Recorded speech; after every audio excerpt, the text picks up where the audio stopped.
Good morning, third grade scholars. I am super excited to be here with you because today we are going to be reading one of my personal favorite books. It is called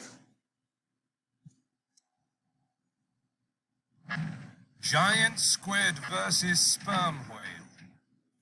The book is called Giant Squid versus Sperm Whale. So before we get started, let's do a quick classroom reminder. So the chat box is only to be used when prompted. If you need to go to the bathroom, place BRB in the chat and wait for my thumbs up. Raise your virtual hand on Zoom to ask questions and use your real hand to answer during discussions. Your microphone should be turned off unless prompted, and your camera should always be turned on so that I can see you and we can see each other. We're all looking good today? So let's go to this first part where it says chat box is only to be used when prompted. I am going to prompt you all to pull up your chat boxes, and we are going to place how we are feeling in the chat box on a scale of 1 to 5. 5 being the best day ever. So I will give you a few seconds to pull up your chat box and answer how you are feeling today on a scale of 1 to 5.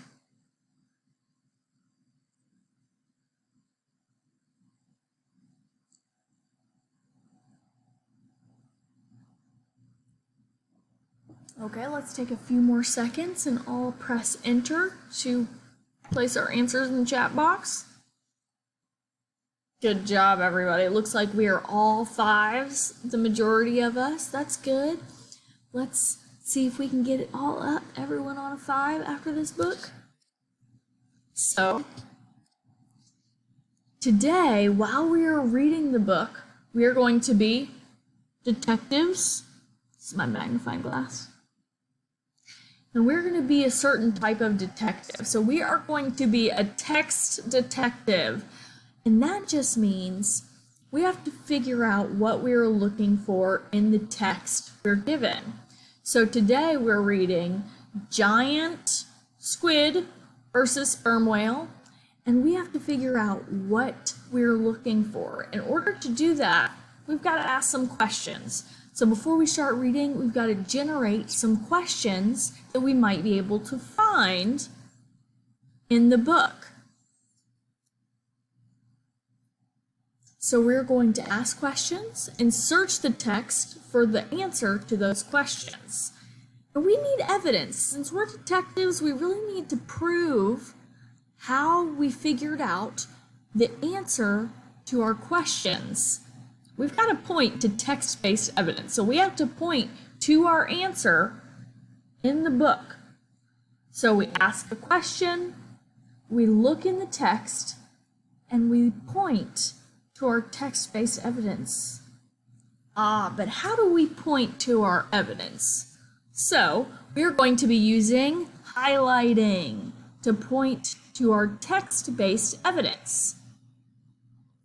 So first, we have to figure out what is the question we are trying to answer, and then we have to look closely at the text until we find information that supports or proves the answer to our question, and that is our evidence. We're going to highlight it, and it's our evidence.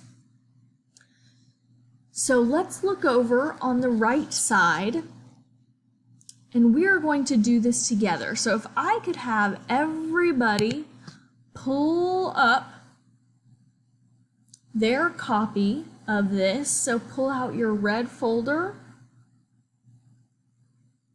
and get this worksheet out, or if you're on the computer, open it up so that we can work on this together. So I am going to highlight the first part, which is the question. So I'm going to pull somebody's name out of my jar to answer the question. And if you don't want to read it, just give me this signal, and that will allow me to pass on you saying you don't want to read today. So if I pull out your name and you don't feel like reading, give me this signal and I'll call on somebody else. No problem. So, Christian, could you please read the question, please?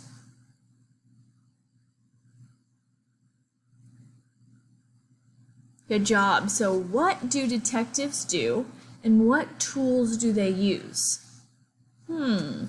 So we are looking for what detectives do and what tools they use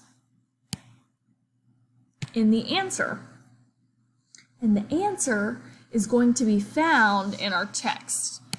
So the question, we figured out what our question is. Now we have to figure out what our answer is. And to find our answer, we're going to look in the text. We've got to look closely at the text to find the information that supports or proves the answer to the question. And that is our evidence. So we've got to highlight it. So the question, what do detectives do? Let's work on that first part first. Detectives solve mysteries and look for evidence. So I think we found the answer in our text. Does anyone have an idea of what the answer is?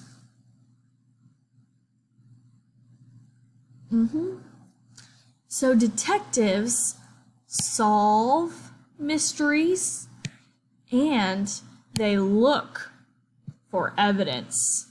Kind of sounds like what we're going to be doing. So they solve mysteries and look for evidence. So I highlighted solve mysteries, look for evidence, because that answers the question, what detectives do.